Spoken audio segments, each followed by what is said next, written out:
everyone, welcome back. I hope you all are fine and safe. So in this video we are going to continue with the solution of chapter number 13, fields and fences. So let's continue with question number 12.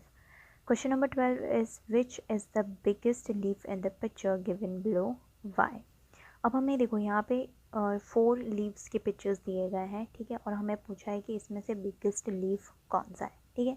तो अगर हम bye view देखें तो हमें B और D थोड़ा बड़ा लग रहा है, ठीक है, लेकिन हमें डिटरमाइन करना है दोनों में से सबसे बड़ा कौन है, ठीक है। तो देखो आंसर क्या है हमारा, leaf B is the biggest because it has covered largest area. तो हम क्या करेंगे, हम कैसे डिटरमाइन करेंगे कि दोनों में से बिगेस्ट लीफ कौन सा है। हम क्या करेंगे, जो एरिया कवर किया है वो हम काउंट कर लेंगे, ठीक है। तो हम काउंट कर लेंगे कितने स्क्वायर्स कवर किया है बी ने और कितने स्क्वायर्स कवर किया है डी ने। तो हमें पता चल जाएगा कि कौन सा लीफ बड़ा है। लीफ बी जो है वो बड़ा है क्योंकि उसने ज़्यादा एरिया कवर किया है। नाउ क्वेश्चन नंबर 13,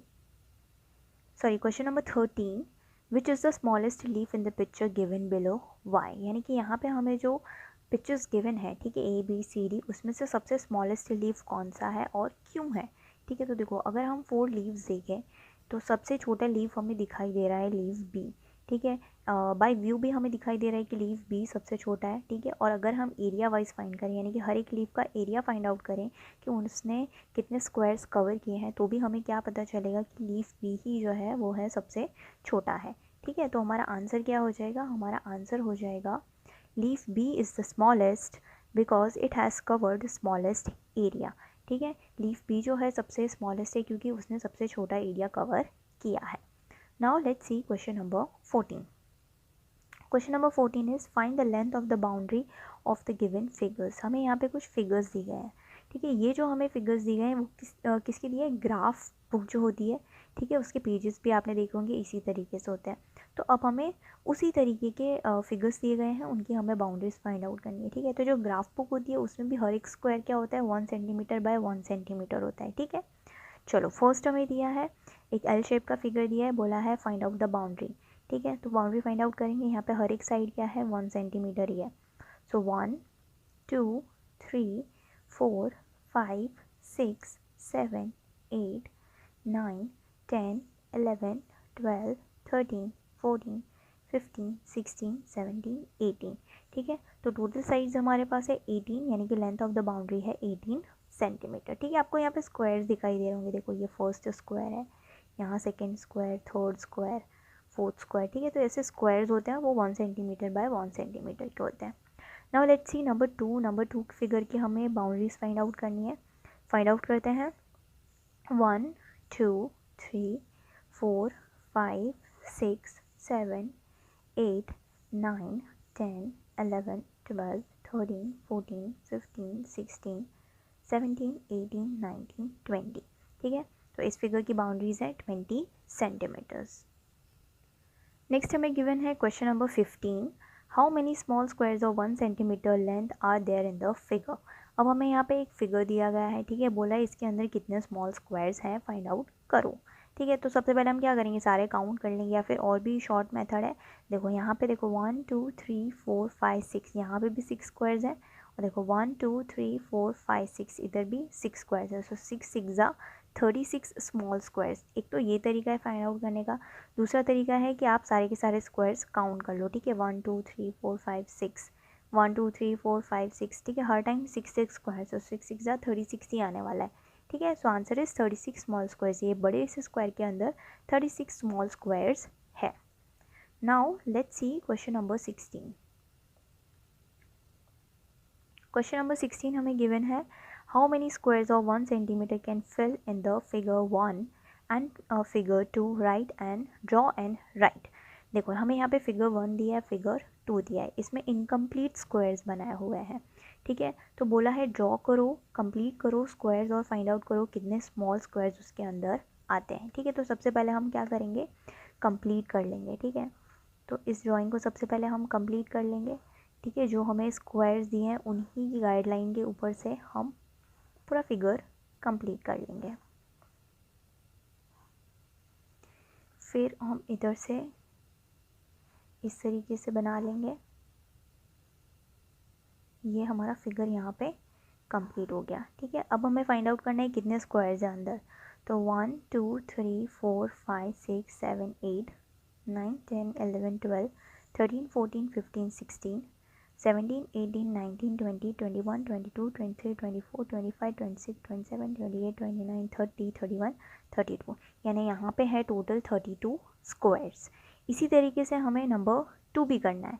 ठीक है, तो नंबर 2 फिगर को भी हम पहले कंप्लीट कर लेंगे। ठीक है, बोला है ड्रॉ एंड राइट, तो सबसे पहले तो हमें ड्रॉ ही करना पड़ेगा, तो हम ड्रॉ कर लेंगे। Use your scale to complete the figure. Okay, तो यहाँ पे ये हो गया। ठीक है, ये तो कंप्लीट ही है। अब हमें बाकी का भी कंप्लीट करना है, तो 1 सेंटीमीटर्स लिया गया है, तो हम यहाँ पे इस तरीके से 1 सेंटीमीटर का मार्क कर लेंगे।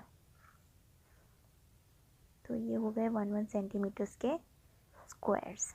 ठीक है, अब काउंट कर लेंगे कितने स्क्वायर्स हैं। 1 2 3 4 5 6 7 8 9 10 11 12 13 14 15 16 17 18 19 20 21 22 23 24 25 26 27 28। ठीक है, यानी कि ये बिग बॉक्स के अंदर कितने स्क्वायर्स हैं, 28 स्क्वायर्स है। Now let's C next question number 17। Question number 17 is divide the figure 1 and figure 2 in 4 equal parts and write the numbers of squares in them। यानी कि बोला है कि ये जो फिगर 1 एंड 2 है इसको 4 इक्वल पार्ट्स में डिवाइड करो। ठीक है, फिर उनके अंदर जितने भी स्क्वायर्स आते हैं वो वहाँ पे हमें कंप्लीट लिखना है। ठीक है, तो सबसे पहले क्या करेंगे, ये जो इनकम्प्लीट फिगर है उसको कंप्लीट कर लेते हैं। उसके बाद हम इसे 4 इक्वल पार्ट्स में डिवाइड भी करेंगे। ठीक है, सबसे पहले तो हम ये कंप्लीट कर लेते हैं।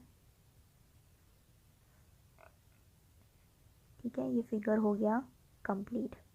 ठीक है, अब इसे हमें 4 इक्वल पार्ट्स में डिवाइड करना है, तो हम इस तरीके से 4 इक्वल पार्ट्स में डिवाइड कर देते हैं। ये हो गया 4 इक्वल पार्ट्स। ठीक है, देखो 4 पार्ट्स हो गए, 1 2 3 4 और 4 ये सारे पार्ट्स में 4 4 स्क्वायर्स हैं। ठीक है, और कंप्लीट स्क्वायर्स हैं 1 2 3 4 5 6 7 8 9 10 11 12 13 14 15 16, टोटल 16 स्क्वायर्स है और हमने 4 इक्वल पार्ट्स में डिवाइड भी कर दिया। सेम थिंग हमें नेक्स्ट फिगर के साथ भी करनी है। नेक्स्ट फिगर को भी सबसे पहले हम कंप्लीट कर लेंगे।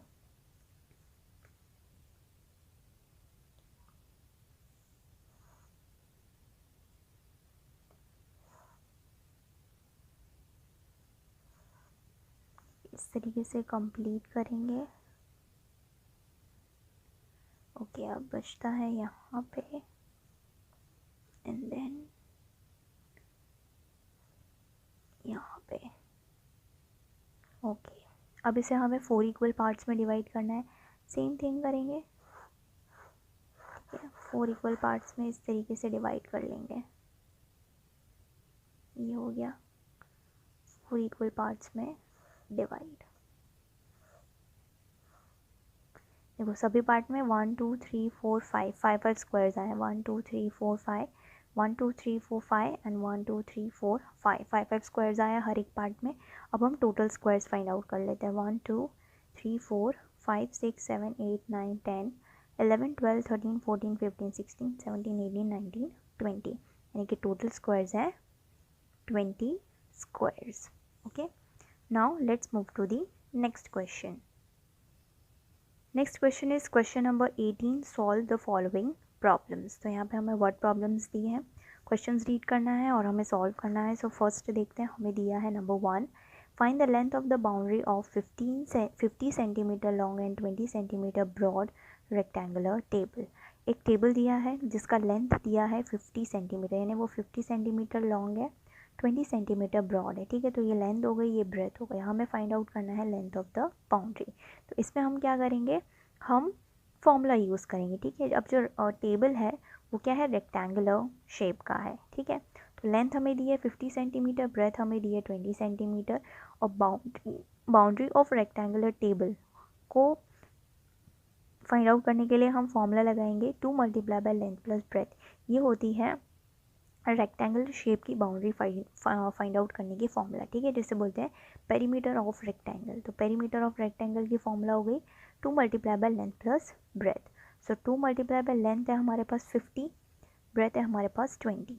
Now 2 multiply by 50 plus 20, 50 plus 20 is 70, then 2 multiply by 70 is 140 centimetre. यानी कि ये जो टेबल है रेक्टेंगुलर शेप का, उसकी बाउंड्री की लेंथ क्या है, 140 centimetres. Now let's see number 2. Number 2 is how much total wire is needed for 64 meter long and 36 meter broad rectangular field to fence with 4 rows of thorn wire. अब देखो एक rectangular field है, उसके around fencing करना है 4 रोज की, ठीक है। थॉर्न वायर होता है ना, कांटेदार वायर, उसके 4 राउंड लगाने हैं। तो उसके लिए कितना वायर चाहिए होगा ये हमें फाइंड आउट करना है। तो सबसे पहले कि एक राउंड के लिए हमें कितना वायर चाहिए वो हम फाइंड आउट करेंगे, फिर 4 रोज़ के लिए कितना वायर चाहिए वो हम फाइंड आउट करेंगे, ठीक है। सेम चीज़ जो हमने फर्स्ट में की थी, रेक्टेंगुलर फील्ड है तो पेरीमीटर ऑफ रेक्टेंगल की फॉर्मूला लगाएंगे। लेंथ हमें दिया हुआ है, देखो रेक्टेंगुलर फील्ड का लेंथ है 64 मीटर, सो लेंथ हमारे पास है 64 मीटर्स और ब्रेथ हमें गिवन है 36 सेंटीमीटर्स, 36 मीटर्स। तो ब्रेथ हमें गिवन है 36 मीटर। अब बाउंड्री फाइंड आउट कर लेते हैं फील्ड की। तो बाउंड्री हमें मिल जाएगी 2 multiply by length plus breath से। लेंथ है 64, ब्रेथ है 36, तो 2 multiply bye 64 plus 36, 64 plus 36 is 100, 2 multiply bye 100 200 centimetre. यानी कि अगर एक रो लगाते हैं वायर की तो चाहिए 200 सेंटीमीटर। तो अगर 4 रोज लगानी हो तो कितना वायर चाहिए होगा।